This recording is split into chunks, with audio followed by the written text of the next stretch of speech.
Saulo, você falou logo no início com o Rodrigo que é possível, sim, e foi um sim categórico, ter a tarifa zero. De que forma essa tarifa zero se torna possível para quem está assistindo poder entender? Porque o discurso que a gente geralmente escuta é de que o sistema ele não está se pagando. A gente vê, por exemplo, se não me engano, mais recente em Salvador, você teve aí algumas empresas falando que iam rescindir o contrato de concessão ali que ela estava participando do transporte público porque a conta não estava fechando. E aí a gente escuta o tarifa zero. Como é que é possível ter essa tarifa zero do ponto de vista da economicidade e das finanças do município? A gente já vem vivendo no Brasil já há alguns anos a falência do sistema de transporte público como se conhece hoje, que é a remuneração centrada na tarifa. É a passagem que o cidadão ele paga. Há até 10 anos, um pouco mais de 10 anos atrás, por conta de uma série de fatores, ou você tinha um dinheiro para ter o carro, ou você só tinha como outra opção o ônibus. A outra opção era o táxi, mas que era muito caro, e aí tinha uma série de problemas envolvendo os táxis, enfim. Então, o ônibus. O ônibus, o táxi ou o carro.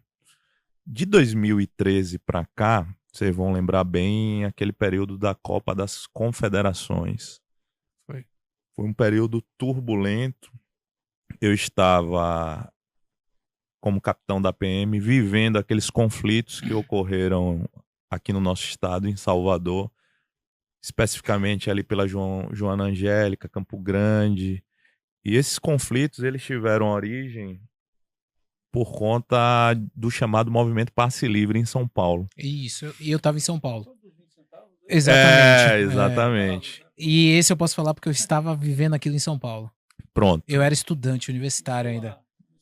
Pronto. Mas não tenho nada a ver. Esse movimento, inicialmente por conta do reajuste de tarifa, De 20 acho que centavos. de 20 centavos, e ali se iniciou um debate a nível nacional a respeito exatamente da forma de se remunerar os sistemas. Pô, quem anda de ônibus? Pô, quem anda de ônibus é a camada mais pobre da população, né?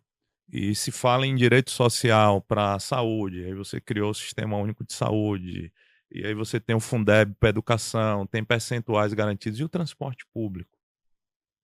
Porque quem tem dinheiro paga o colégio particular, quem tem dinheiro na sociedade paga o plano de saúde, usufrui dos melhores hospitais, e o transporte público? Compra o carro, e aí é algo que a gente pode aqui também conversar sobre isso, porque até aqui no Brasil, cidades como Curitiba, no final da década de 80, já tinha um outro entendimento lá através do Jairo Lerner sobre a mobilidade. Como você encontra na Europa já há muitas décadas. Você tem sistemas modernos de transporte público de metrô que são datados do início do século passado. A gente não está falando o metrô de Salvador, ele é fantástico, mas ele é recente. Mas você pega o metrô de Paris, o metrô de Nova York. De Londres. São, são, são muitas décadas à frente. Então, na Europa, eu tive a oportunidade, a primeira vez que eu fui à Europa, com o meu saudoso pai, em 2016. Você vê os executivos, a população de um modo geral, fazendo uso do transporte público eficiente. Você vê o cara engravatado, utilizando o transporte público. E quando você vai entender o porquê disso, essa estruturação toda, porque tem um entendimento diferente na mentalidade dos gestores lá. Eles entendem que para você ter um transporte eficiente, atendendo as camadas mais necessitadas, tem que ter uma participação do poder público. E nós só tivemos um despertar a partir de 2012 e 2013. Isso começou a ser discutido, né, de forma ainda muito sutil. E por que eu falei 2012? 2012 foi exatamente quando foi que nasceu a lei de mobilidade urbana. Então, na lei de mobilidade urbana em 2012 foi quando você começou a ter ali os primeiros conceitos de privilegiar o pedestre, você ter um privilégio do transporte coletivo em relação ao transporte individual, começou a se falar em tarifa pública, em tarifa técnica, né? Ou seja, passou a se entender a partir ali de 2012 que realmente algumas contas em alguns lugares no Brasil essa conta não fechava, né, do transporte. Aí em 2013 veio o passe livre, foi algo muito disruptivo, né? Ele acabou se alastrando por praticamente todas as capitais do país, veio aqui para Salvador também, né? E foi num momento político ali interessante da Copa das Confederações, estava antecedendo a Copa do Mundo em 2014, e aí tinha eleição também em 2014, aquela turbulência toda. E na sequência veio o surgimento dos transportes privados por aplicativo, ali em 2014 e 2015. Aqui em Feira veio chegar em 2016. Que trouxe o quê? Trouxe uma nova perspectiva para se enxergar os deslocamentos das pessoas. Talvez não da forma mais adequada, mas a forma que se necessitava. Porque o transporte público ele é o seguinte: eu andei de ônibus a vida inteira. Você vai para o ponto de ônibus e você, a depender de onde você mora, você tem que andar ali 300, 400, 500 metros. Tem a questão da segurança pública, o roubo a celular. E o que foi que os aplicativos fizeram? Trouxeram um conceito de porta a porta.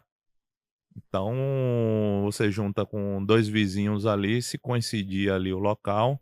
Em muitos casos, e até pelas dimensões de feira, né, você acaba gastando, às vezes, até menos do que a passagem de ônibus. E quando começou ali os aplicativos, tinha aquela coisa do ar-condicionado, da balinha, aquela coisa toda. E você não para nos pontos de ônibus. Então, de certo modo, você passou também a ganhar em velocidade dos seus deslocamentos. Segurança, né, rapidez, e ainda economia. Então, naturalmente, esses fatores históricos, eles agravaram ainda mais a perda dos passageiros, a crise para o transporte público. E isso veio piorar ainda mais com a pandemia em 2020.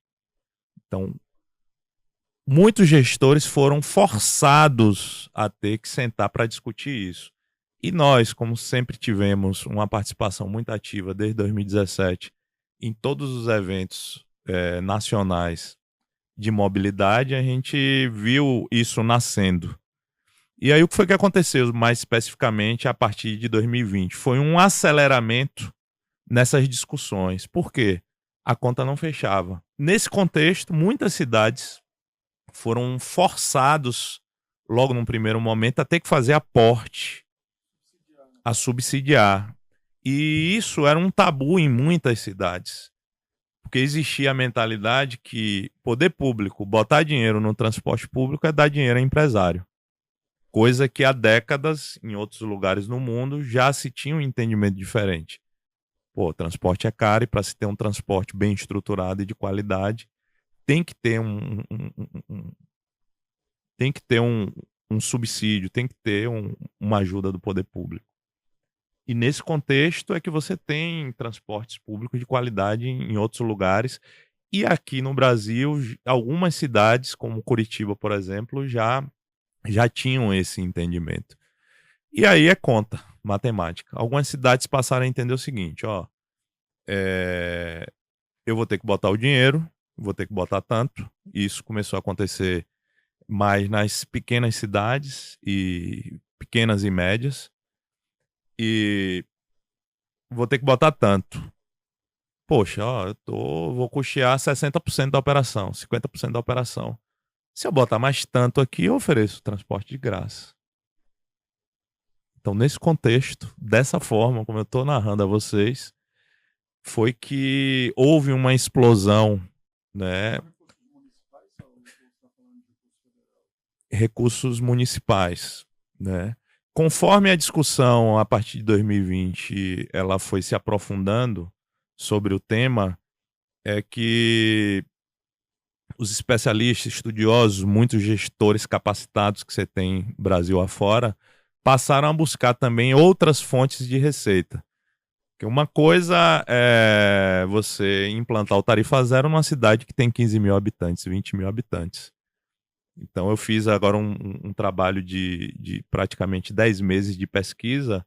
Tem cidades que você tem locado 12 ônibus, 16 ônibus e você atende a população. É simples. Não. A maior cidade hoje no Brasil que você tem o tarifa zero é Caucaia. Caucaia, 355 mil habitantes. Confira aí. 350. Mas a maior operação hoje é Não. Caucaia fica na região metropolitana de Fortaleza, no estado do Ceará. Inclusive, o estado do Ceará possui 4 cidades que têm tarifa zero. Quando eu comecei a fazer a divulgação, 55 mil habitantes. O secretário lá, nosso amigo, Silvio Nascimento, nos recebeu muito bem lá em Caucaia. E é uma cidade que se aproxima muito da dinâmica feirense, por ser uma cidade no Nordeste, tem uma questão socioeconômica muito parecida com a nossa, porque quando nós iniciamos a divulgação das nossas pesquisas, mas está muito concentrado no eixo sul-sudeste, e são cidades privilegiadas, e coisa e tal, e aí nós fomos justamente desmistificar, mostrar realmente que a capacitação técnica do gestor é que lhe traz a possibilidade de enxergar as diversas formas de você trazer a solução para a sua cidade. Ao invés de ficar ali naquele manto da invisibilidade, da cegueira, da ignorância, quando você não conhece sobre o tema e simplesmente traz uma opinião fixa e diz que não é possível e pronto. Saulo, me fala uma coisa. Aí agora é a minha parte curiosa de afegão médio. A gente vê o tempo inteiro se falar que qualquer município, qualquer estado, não tem dinheiro, não tem dinheiro, não tem dinheiro. E quando você fala assim, o município iria bancar, para todo mundo entender, ia bancar para que tivesse um processo de tarifa zero. Claro, teria um plano, não seria da noite pro dia. Vou lá, vou pegar meu busão, não existe mais tarifa. Como seria uma forma de, sei lá, deslocar dinheiro de um canto pro outro? Como é que eu ia, a prefeitura, vamos pegar a Feira de Santana, como a prefeitura de Feira ia falar? Certo, eu não tenho esse recurso, eu vou ter que eu banco uma parte, agora eu vou precisar bancar todo. Como eu ia conseguir esse dinheiro? De algumas formas, que seja até exemplo de outras cidades que já fazem isso. Exatamente. Então você vai aumentar a quantidade de usuário. O custo ainda vai aumentar mais ainda. O que é que acontece na prática? Você tem hoje o chamado tesouro, que é o recurso do município, ali a fonte zero, né?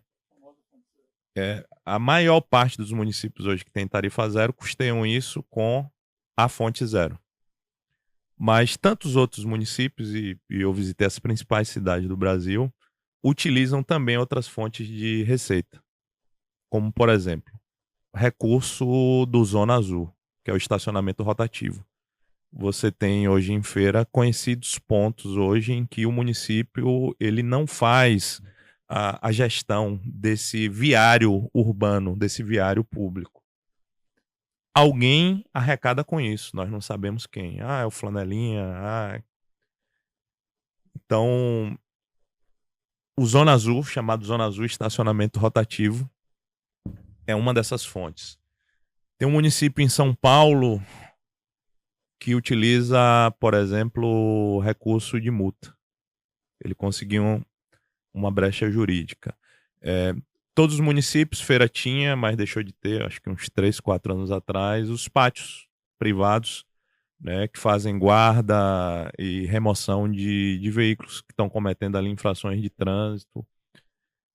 Receita também para o município. Polêmico. Começou a aparecer, viu, Rodrigo? Receita para o município.